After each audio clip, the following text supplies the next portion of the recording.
big board meeting in Roane County tonight on school consolidation. We're going to talk to another concerned parent from there and more. It's Metro News Midday.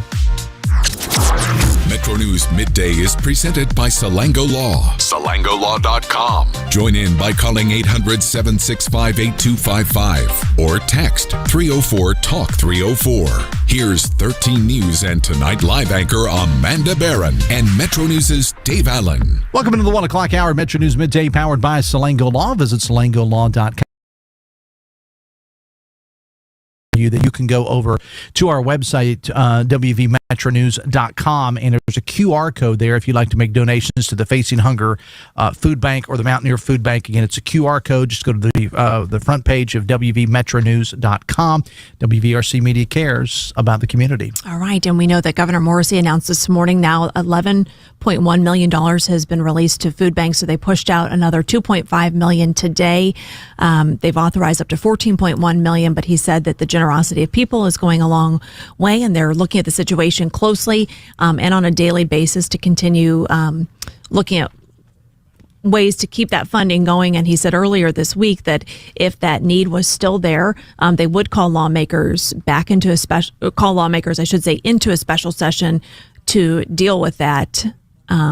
And we'll, of course, keep you posted as we learn more. One of those lawmakers that could be called back is Delegate Sean Hornbuckle. He is the minority party leader, and he joins us now on Metro News Midday. Thank you so much for being here.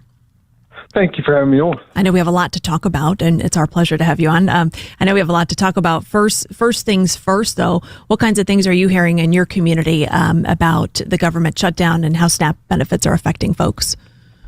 I mean, people are not happy. I don't think they could ever thought it would get to this point, but I think it speaks more of just being inhumane. I mean, to take away food from people as a political chip is sort of disturbing.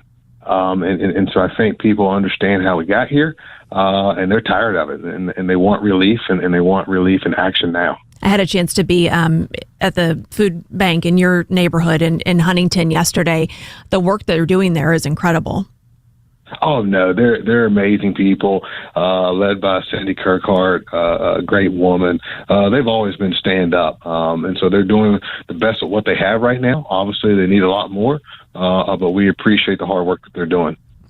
Delegate Hornbuckle, this is Dave Allen. We appreciate you taking time out of your schedule to be here. I want to ask you about these kitchen table events that the State Democratic Party did. You did them around the state, Charleston, Huntington, Flatwoods, Gilbert, different places. Are there any more of those on the schedule, or are those wrapped up for now? So for right now, they are wrapped up, but we do anticipate to go out to a couple more places before session starts. So please stay tuned for that. We will release the details very soon on where we're going to be. But they've been amazingly received well. I mean, like, at the end of the day, people are just tired of what's going on, and they need to know that their lawmakers are actually listening. And to this point, I think that's what you're seeing across the country, is that people know that a lot of people that are in charge of things are not listening. And so it's been good just to meet with people. And, there's been, some good times out there, and there's been some hard truths. It's been a really good conversation. But I feel like we're getting somewhere. But there's been a commonality of what it is. And I know we have banged on that drum, my caucus, for over a year now on kitchen table issues. And that's what people are talking about. They haven't talked about any of the silliness that the legislature has focused on for the past several years. They've talked about just being able to afford to live. They've talked about why is West Virginia experiencing the highest energy cost in all of America. Just super simple things, right? Their public education, it seems like it's eroding right in front of their face. And so it's not been anything, out of the woodworks. It's been normal kitchen table issues. Is there any one thing that out of all of these, you were in so many different places and the issues were different in every corner. Was there any one thing, though, that absolutely stuck out to you in a different way? In a different way? I'm not sure if it was maybe a different way, but I would just say the commonality a lot of times was education and healthcare. I know in Huntington they did talk about public transit and trying to make that better for folks trying to get around. Again, in the Eastern Panhandle, they talked about the transmission line and how their property rights, were being, destroyed and people being aggressive to agents out there. So it's been a little bit different, but I'd say we'll probably go back to those core issues. You folks in the legislature just wrapped up interims a couple of days ago. I think you're in Pipestem. Is that right? We were in Pipestem, yes, sir. How was that? Oh, so it was Pipestem. Very nice area. It is a nice. Did you area. ride the tram when you were there, Delegate? I did ride the tram, and so I was on it once, so it was okay. One of the more telling things was when we were listening to, I believe it was the New River Gorge Development Authority. I asked a question about I had heard that they were starting to, trying to work in the child care space a little bit, and they said that they were, and they wwere very, very excited about that. Then I had a sidebar conversation afterwards about just how do we, improve what we're doing as a state. And so I was very comforted by knowing that a couple of the bills that my caucus and myself have in the hopper and ready to roll with again, they feel will be some good solutions. So we're excited about that. That was a good meeting. We're watching News Nation right now, and of course, some of the talk nationally today is about Nancy Pelosi not running for re-election. I guess just as I think about the elections this week and the Democrats having a good night, and I'm watching this as a Democrat, I wanted to get your thoughts on that. Well, I would just say simply this, that I'm super excited that it seems that across the country, folks are going back to, again, I'm a coach, to the fundamentals, which are the kitchen table issues. They're tired of the silly stuff. And I don't think it's a coincidence that it's on the heels of this disturbing trend by Trump and the GOP with this food issue. I mean, when I think about it, I start thinking about now it's a slightly different situation, obviously, but I start thinking about the Great Depression. I mean, these are one of the things that started to change the country when Hoover was acting in an inhumane way. That what was going on. He lacked empathy for our neighbors, for our people, right? And people, there were no federal programs, refused to do it, left people starving. And then, you have, FDR come in and do all the good things and start to, unwind those awful things that had happened during the Great Depression and put in things like the Social Security Act and the FDIC and the SEC and just start caring about people. And I think that's what you're seeing. I think people are starting to realize, regardless of party, that they have been bamboozled and hoodwinked by this current administration, and the only thing that's happening are the rich are getting richer, and people are not going to stand for it. And I think they want a new direction. They want a true people-first government, and I think those are what those results are showing. Delegate Hornbuckle, again, we're talking with Delegate Sean Hornbuckle. One of the things that I think that one of the themes I've heard in talking to various people about the election and watching and reading a lot is the one word I keep hearing thrown out there, Delegate, has been affordability. And that seemed to be a major issue. And I got people on both sides that just said, and those that can actually look at the objection or look at the elections rather objectively have said pretty much what you said, that people came out and they weren't as interested in a lot of these, the social issues and so on and so forth. And true. And we've had text to the show here, when people have said things like, well, it wasn't a big surprise. You guys are making a big deal because these blue states went blue. It wasn't about that. I think if you look at a map and you look at some of the, yes, Virginia may be, have its pockets of blue in certain areas, but there's a lot of areas of Virginia, for example, that are bright red that went in Georgia. Blue. And Georgia that went blue. Explain that. What's your take on that? Again, people are getting tired of this, Dave. I mean, you're going to start to see a lot more movement and people that just want the best for their neighbors. I mean, that's what this boils down to. I mean, just think about this. Think about it like this. You've got all these people that lined up to support a ballroom.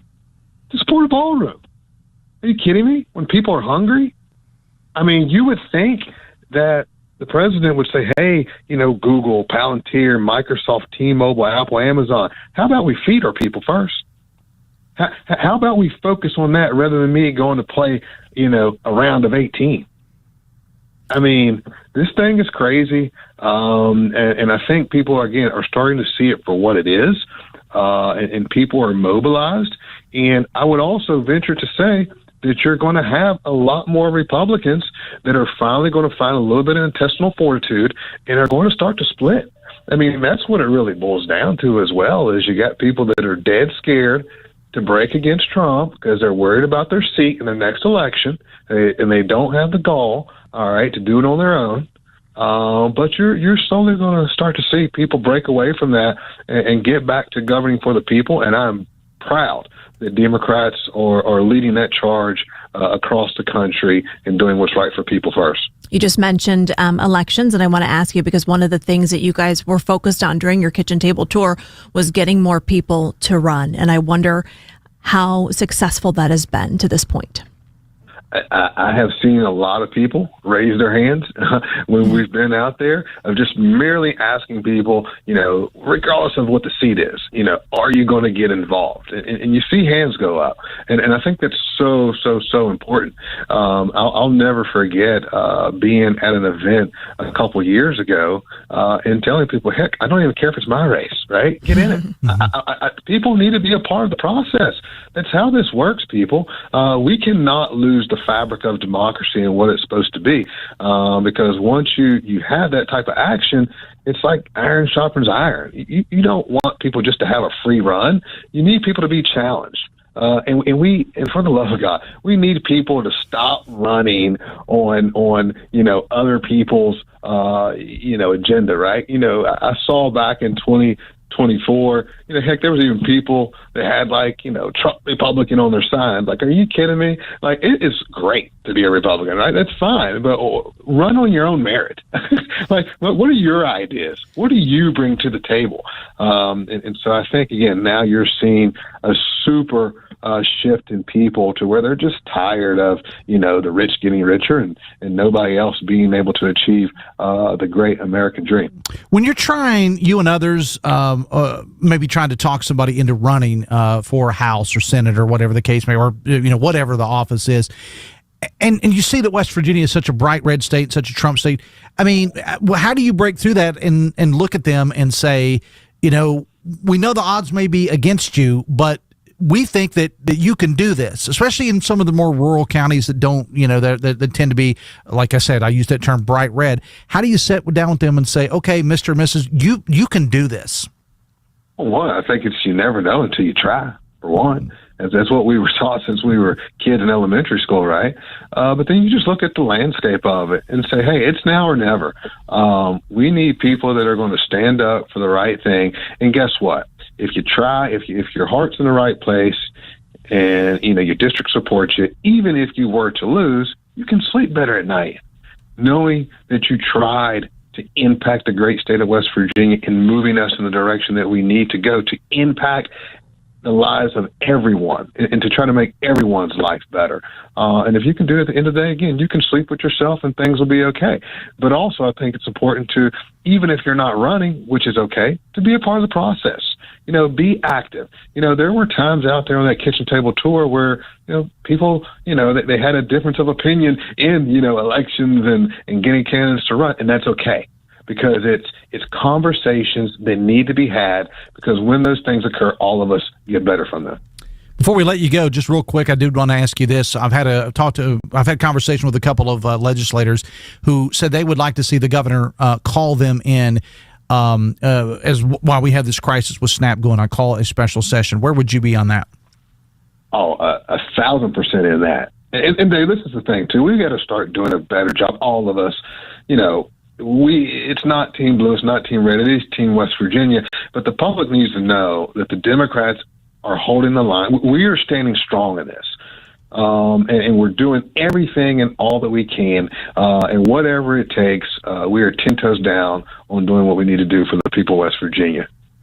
Delegate Sean Hornbuckle, we appreciate you being here. Thanks a lot. Thank you all for having me on. Thanks, Sean. It's 1:21. We're going to take